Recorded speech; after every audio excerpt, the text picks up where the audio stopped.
Hey everybody, it's Friday, and so welcome to this week's Monkey Friday quiz. We have 10 questions and they're all true-false questions, and this time we mixed it around a little bit. So we're going to start with 2 head and neck questions, 4 thorax, abdomen and pelvis questions, 2 upper limb and 2 lower limb. So let's go. They're all true and false. So the maxillary nerve passes through the foramen rotundum. Is that true or is that false? The maxillary nerve passes through the foramen rotundum. Now, if you are here, please give me a wave. Please give me some comments so that I know there's somebody out there, or I'm just talking to myself in front of the screen. So the maxillary nerve, it's correct. It does in fact pass through the foramen rotundum. Now, the foramen rotundum is a space that you can find here in the sphenoid bone, and it passes from the middle cranial fossa into a space which is known as the pterygopalatine fossa. And oh my goodness, I have spent the past, I kid you not, I've spent the past 7 days thinking, how can I make this easier for you? And I think, you know, after 10 days of really thinking about it, I think I've cracked it, and we are going to be putting out that presentation for you hopefully in the next 2 weeks. But just look at it. There are 7 spaces that feed into the pterygopalatine fossa. There are 2 fissures, 2 foramen, and 3 canals. And I'm going to teach you a really good way to remember all of that. So the next question. The parotid duct pierces through the buccinator muscle. Is that true or false? Does the parotid duct pierce through the buccinator muscle? Remember, if you're watching this on a replay, you can stop this video at any time so that you can have a bit more time to think. But the answer to this question is true. The parotid duct goes from the parotid gland, and it does in fact pierce through the buccinator muscle. So let me just show you a little bit more about the buccinator muscle. This muscle arises from the posterior part of the maxilla and also the mandible next to the molar teeth, and it also originates from the pterygomandibular raphe. Now that's quite a tricky little structure, so I'm just going to show you that here. So you can see the sphenoid bone is highlighted in green, and the pterygomandibular raphe it's just a band, it's a tendinous band between the pterygoid hamulus, which is part of the sphenoid bone, and the mandible below. And coming from the front of it is the buccinator muscle, and coming from the back of it is the superior pharyngeal constrictor muscle. So, and what happens is these fibers, the fibers of the buccinator muscle, they pass forwards and downwards towards the corner of the mouth, and they blend with the fibers from the orbicularis oris to insert into the lips. So you could say it's the selfie pouty muscle. So next question. Oh, we're going to move on now to the thorax, abdomen, and pelvis. The left vagus nerve passes anteriorly to the brachiocephalic vein to enter the mediastinum. Chris Gazala, Moban, do you know if this is true? Somebody's from Libya. Hello, my goodness. Does the left vagus nerve pass anterior to the brachiocephalic vein to enter the mediastinum? The answer to this question is actually false. The left vagus nerve is behind the brachiocephalic vein, and you can see this here on this diagram, with the blue obviously being the brachiocephalic vein. Now, it's probably a little bit easier to see it if we turn this diagram round, and now you've got on the left-hand side the anterior view, and on the right-hand side you have the lateral view, and you can see the vagus there, and it's sneaking downwards, and if we look at it closely you can actually see it sneaking between 2 of the branches of the arch of the aorta. So anteriorly there's the common carotid artery, and then the vagus nerve, and then posterior to that is the left subclavian artery. So you can see it, how it's intertwined between these very complex vascular structures, big structures there. So the next question. The ureters pass anterior to the bifurcation of the common iliac arteries at the level of the pelvic inlet. Sama, do you think that's true? Anas from Libya, do you think that's true? Do the ureters pass anterior to the bifurcation of the common iliac arteries at the level of the pelvic inlet? Well, the answer to that question is true. They do indeed. And you can see on this diagram here, there's the abdominal aorta in the middle of the diagram at the top. Coming down, they split to the common iliac arteries, and each of those split again to the internal and external iliac arteries. And you can see the ureters passing down in front. Okay, somebody's saying that our videos are shown in the medical college. Wow, that's fabulous. Tell me which medical college you're from. We'd love to know.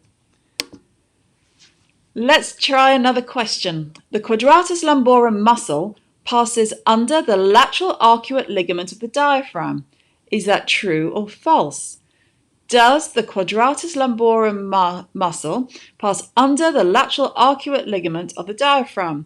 Mohammed from Somalia, you big hello and let me know if you know the answer to this question. The answer is true. They do. The quadratus lumborum is the lateral one, and you have a series. When I think about the ligaments of the diaphragm, I think of it as a series of arches. And in fact, there's a lovely presentation that we have on our website, which you must see to you clear up any doubt that you have about how to remember these. So you have the lateral arcuate ligaments, which let the quadratus lumborum pass through. The medial arcuate ligaments, which allow the psoas major muscle to pass through, and you can see it here.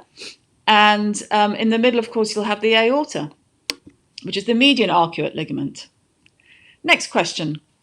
The ampulla of the uterine tube is closely related to the ovary. Is that true or false? Is the ampulla of the uterine tube closely related to the ovary? The answer is false. The ampulla is part of the fallopian or uterine tube, to give it both its names. But if we look at this next diagram, let's have a look here. You can see the uterus on the left-hand diagram. The uterus is in the middle, and coming from it are these two tubes, which are the fallopian or uterine tubes. And the first part is the isthmus, which connects with the uterus. Next, you get to the ampulla, and then look at this lovely infundibulum. It's like a sort of frilly umbrella that sits on top of the ovary there. So it's in fact the infundibulum that is part and closely related to the ovary, not to the ampulla. Let's move on to the upper limb. So, the pectoralis major muscle arises from the lateral third of the clavicle. Is that true or false? Does the pectoralis major muscle arise from the lateral third of the clavicle? It's false, because in fact, as you can see, this wonderful muscle here, the pectoralis major, has two heads. It has a sternal head, which comes from all the way down the sternum there, from the manubrium, the body, right down. And that's one head which comes across and attaches to the upper part of the humeral shaft. But the other head, which is the clavicular head, which is what this question was all about, actually comes from the medial part of the clavicle that you can see there, not the lateral part of the clavicle. But the wonderful thing about the pec major insertion is that the upper fibers go down, and it has a beautiful twisting movement before it attaches to the humeral shaft. And if you want to find out more about the pectoralis major, I've actually done a brilliant video just showing this all in clear detail, and it's like a fan. It's like a Chinese fan. And it is of course supplied by the medial and lateral pectoral nerves, which come off from the medial and lateral cords of the brachial plexus. So next question. Oh, have a look at this one. So the nerve that supplies this muscle that I'm showing you here in this diagram arises from the lateral cord of the brachial plexus. Is that true? Does the nerve that supplies this muscle arise from the lateral cord of the brachial plexus? The answer is false. So this muscle is the latissimus dorsi muscle. And the latissimus dorsi muscle the latissimus dorsi muscle is a very big question. a very big muscle. I was just trying to read the question because Sama said that he was asked this question today in a Viva. Well, how brilliant. So it's a really big muscle and it's on the back. So another word for the back is the posterior part of the body. So it makes sense that the nerve that supplies this muscle comes from the posterior cord of the brachial plexus. And it pretty much goes all the way down the back. So it's the thoracodorsal nerve. And if you're struggling with this one, there are 2 excellent videos that we have done all in the brachial plexus for you to learn from if you're a beginner, and takes you through to everything you need to know. And we also have a PDF that you can download, which will help you draw the brachial plexus. So I'll put some of those details in the box below once we finish this later on this evening. Okay, so next, the lower limb. The final 2 questions. The ischiofemoral ligament reinforces and stabilizes the posterior aspect of the hip joint. Does the ischiofemoral ligament reinforce and stabilize the posterior aspect of the hip joint? The answer to that question is true, it does. Look, there it is highlighted in green, the ischiofemoral ligament. And there are in fact 3 main ligaments that reinforce the hip joint, and so we're going to go through them. Let's shift this image over here, and you'll be able to see now on the very left image, that's the posterior view, with the ischio coming from the ischial part of the hip to the greater trochanter there.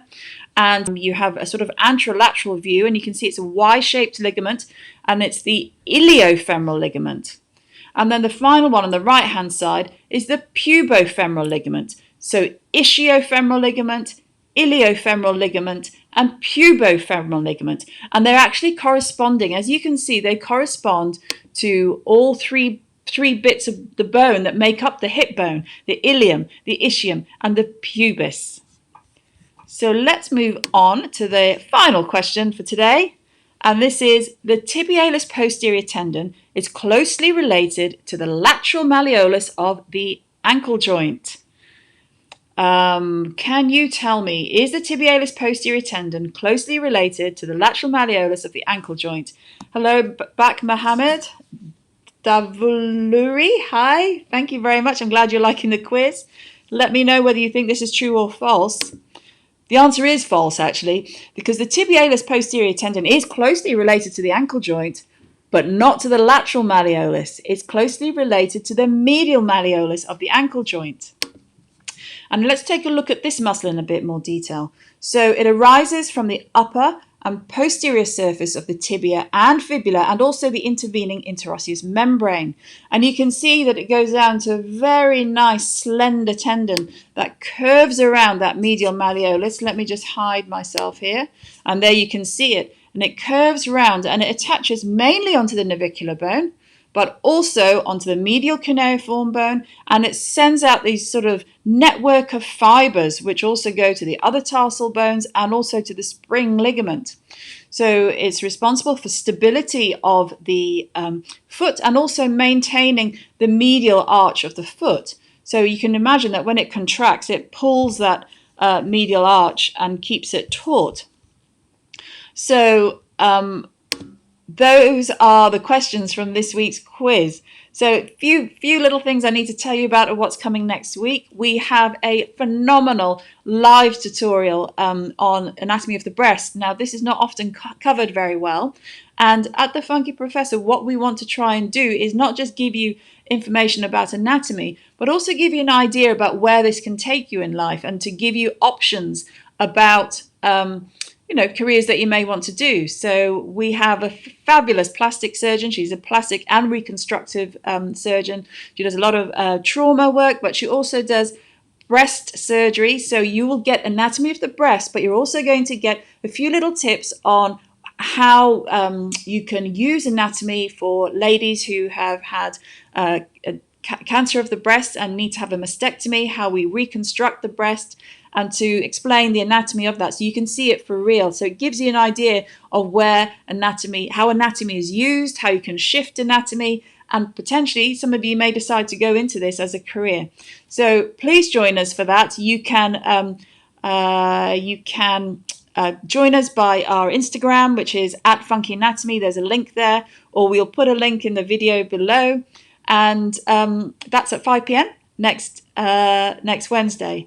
And for those of you who are studying and feel a bit discouraged, I have to say that as earlier on this week, I spent a lot of time trying to understand the pterygopalatine fossa, because it's been a long time since I've done it, and I've revisited it again. And when I'm learning, I kind of think, how can I make this? How can I make this easier? How can I make this easier? And I fully understand it's difficult, but what I've also found is that I reminded myself, if you just keep going, if you just do a little bit at a time, break it down, make it simple, and then suddenly you'll have that eureka moment where you go, oh, got it, finally got it.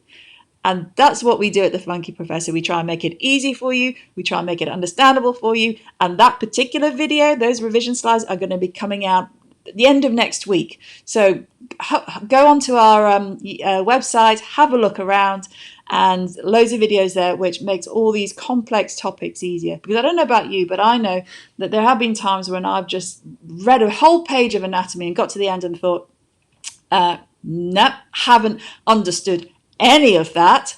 Or I'll read to the end and I think, right, this time I'm going to really concentrate, I'm going to get it. And I get to the end and think, okay, nope, I have no idea about that one either. And so the difference between reading things on your own or having someone go, look, let me break it down for you, let me keep it really simple for you, is phenomenal. What you can spend a week doing, we can teach you in minutes. So go to the website, have a look around. Please leave us comments. We'd love to know what you think. And as it is Friday, we're going to try and go up with a piece of music. I don't know if this is going to work. Last time it didn't, but let's try. Is it going to work? I don't know. Oh, it's so close. No, it's not going to work. Okay, well, have a fabulous weekend. We will see you next week, and take care. It's Friday, so stay funky, people.